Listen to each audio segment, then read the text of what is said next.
আসসালামু আলাইকুম রহমতুল্লাহ। আশা করছি সবাই ভালো আছেন। আলহামদুলিল্লাহ, আল্লাহর রহমতে আমিও ভালো আছি। আজ হচ্ছে পবিত্র শবে বরাত। শবে বরাত উপলক্ষে আসলে সৌদি আরবে তেমন একটা আয়োজন থাকে না, যেটা বাংলাদেশ, ভারত, পাকিস্তানে যেটা থাকে সেটা কিন্তু থাকে না। এখানে শুধু স্পেশাল শবে বরাত নাম দিয়ে এখানে সৌদি আরবে কিন্তু কোনো আলাদাভাবে ইবাদত করা হয় না। কিন্তু বাংলাদেশে এই রাতটি অনেক গুরুত্বপূর্ণ। বাংলাদেশে যারা ইসলামিক স্কলার আছে তাদের কাছে এই রাতটি অত্যন্ত গুরুত্বপূর্ণ একটি রাত এবং হাজার বছরের শ্রেষ্ঠ একটি রাত, এবং সেই কথা বিশ্বাস করেই কিন্তু বাংলাদেশ ইসলামিক স্কলারদের কথা বিশ্বাস করেই কিন্তু আমাদের যারা সাধারণ মুসল্লি আছে তারা এই রাতটিকে ইবাদতের মাধ্যমে পালন করে থাকে। যেটাই সত্য মিথ্যা যেটাই হোক সেটা নিয়ে কিছু বলবো না, বলবো শুধু একটাই: নামাজ, আল্লাহর পবিত্র কদম মোবারকে সেজদা দেওয়া, আল্লাহকে অদ্বিতীয় মানা, দেনওয়ালা লেনওয়ালা সব কিছু আল্লাহকে বিশ্বাস করা, এটি সবচেয়ে বড় কথা। নামাজ পড়লে সেটা সোয়াব আছে, সেটা নফল নামাজ, এটা কেউ ফরজ মনে করে না, কিন্তু নফল নামাজ সেটা পড়া যেতে পারে। আমার অবজারভেশনে সেটা পড়া যেতে পারে।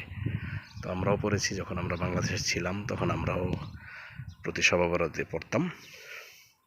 তো এখন যারা আছে, আই হোপ সবাই এখনও পড়তেছে, এই রাতটাকে অনেক তাৎপর্য মনে করি পড়তেছে। তারা অবশ্যই পড়তে পারে। এবাদত যে যত করবে তার তত বেশি সওয়াব হবে, কিন্তু এটাকে মানে পড়তেই হবে, না পড়লে গুনাহ হবে এরকম মনে করা হয়তো বা আদৌ ঠিক হবে কিনা জানি না। তো যারা আজকে বাংলাদেশে আছেন, এখানে একদম এখন আসরের সময়।